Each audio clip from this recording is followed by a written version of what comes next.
In my work as a feminist researcher, I often encounter colleagues and students that promote the idea of norm-critical thinking or norm-breaking teaching and learning.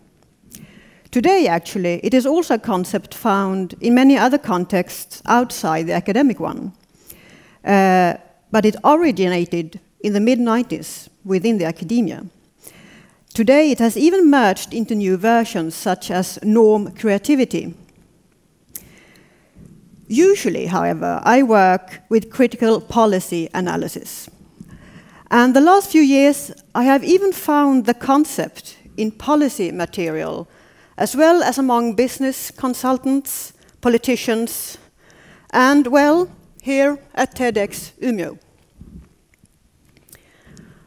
I said that norm critique had its origin in the mid-1990s.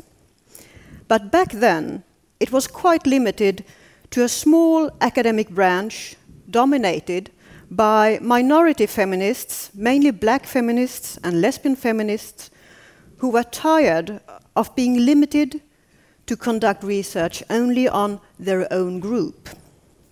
They were not interested in naturalizing their own identity, that is, having to define the identity as inborn or as an effect of nature. On the contrary, they wanted to understand identity as dependent on and constituted by power and human interrelations. They saw their own identity as politically constituted. So they were tired of having to account for their own existence to explain how they too had a history, or how they too, besides the oppression, was just like everybody else. Instead, they wanted to be able to focus on the political relations between humans, between normative and marginalized identities. So they turned to the study of norms in relation to power. Quite soon it became evident for them that norms are not something that we can just do without, or that power is something we can just get rid of. They saw an intrinsic relation between norms and deviances, and they could not disregard the part that fantasy and desire played in this relationship.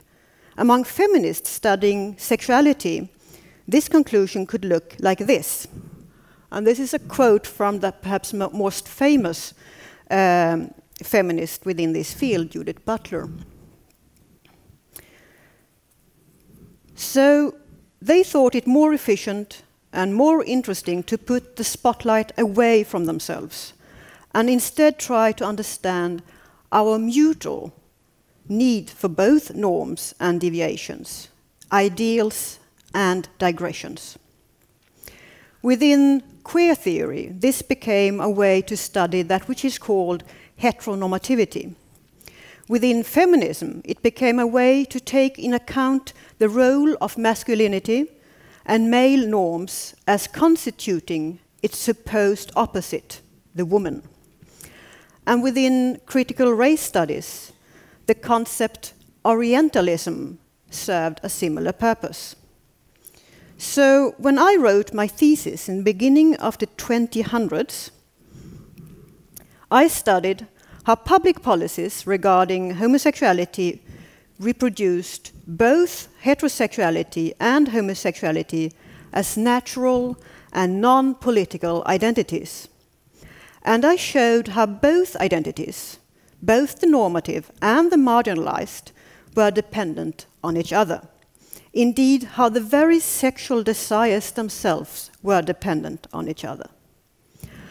So I wanted to politicize this constituting relation between them, to show how our legal system, based on ideals of equality and human rights, was not apt to handle the idea of identities and desires as political effects, that is, not only as having political effects, but existing in themselves and as we know them because of power and political systems.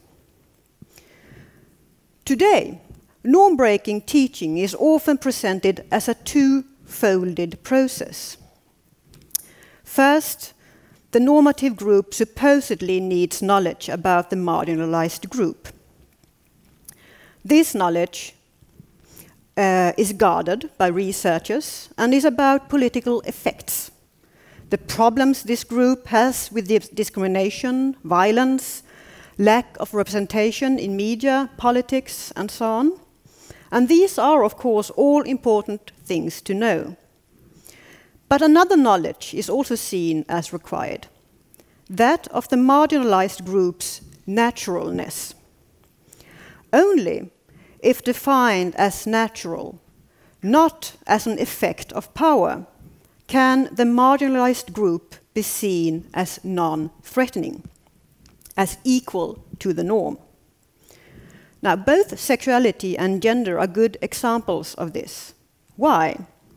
Well, if, for example, homosexuality or transsexualism are defined as innate, something you're born with, this proves that heterosexuality and gender identities in general, anyone's gender identity,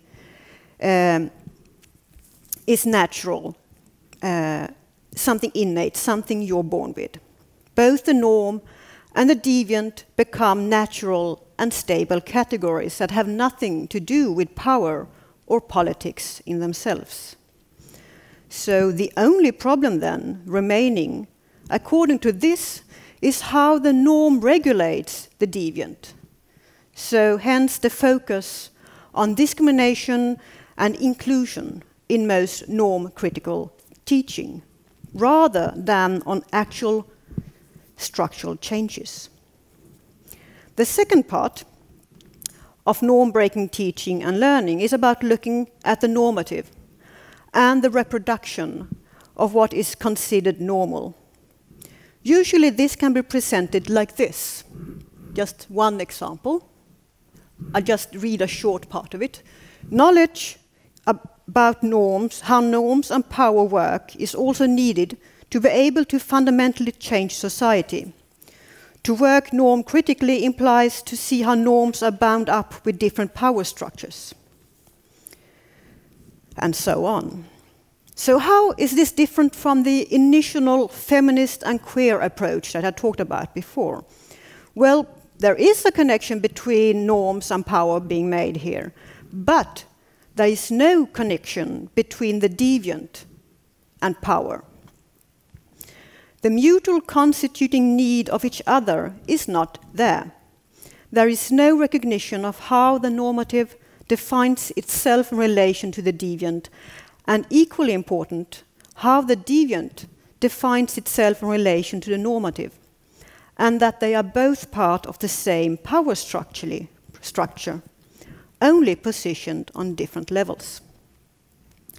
If we want to change that power structure, we cannot demand only the norm to change and only the normative to denaturalize itself. We must demand the same from ourselves, no matter what marginalized group we may identify with. The effects of focusing on the marginalized only as discriminating and in need of inclusion, while the normative is defined as always in the wrong, always connected to power, creates a quite tricky and emotional situation. Feminist political scientist Wendy Brown calls this moralism, because it is a situation where one part is always and eternally pointed out as a wrongdoer, even though the other part, of course mistreated and discriminated as we may be, does not have to admit our own dependency on this same power structure for our identity to take form. I would like to add that it is a situation that also runs the risk of cementing groups against each other, creating less space for change and more fear of doing or saying something normative. Since we cannot all be non-normative, we cannot always be non-normative. What we need is to figure out what norms we want and perhaps even need, and what norms we would like to change, and be prepared to include ourselves in that change. The widespread but problematic idea that norm breaking is radical and will lead to automatic change is based on an idea of norms as autonomous and with only a one-way connection to that which is marginalized. It is part of a more general politics of liberal inclusion, where identities are seen as existing as free entities with no constituting relationships, histories, or desires. And now people make money out of this. The number of consultants selling norm-breaking courses and hands out certificates to organizations and companies are abound. It is seen as a market idiom for thinking outside the box and has lost all radical content. As feminists noticed a long time ago, anything can be turned into a profit. And in this case, it is seen as a win-win. A company can check the box gender equal, as well as the box LGBT certified, the box norm critical, and then go on doing business as usual. My point is that today's norm-breaking discourse suffers from a problematic moralism and will run the risk of reproducing already predominant order where social inequalities become a matter of individual responsibilities of doing and saying the right things, rather than a collective and democratic demand on all of us, no matter who we are. Thank you for listening.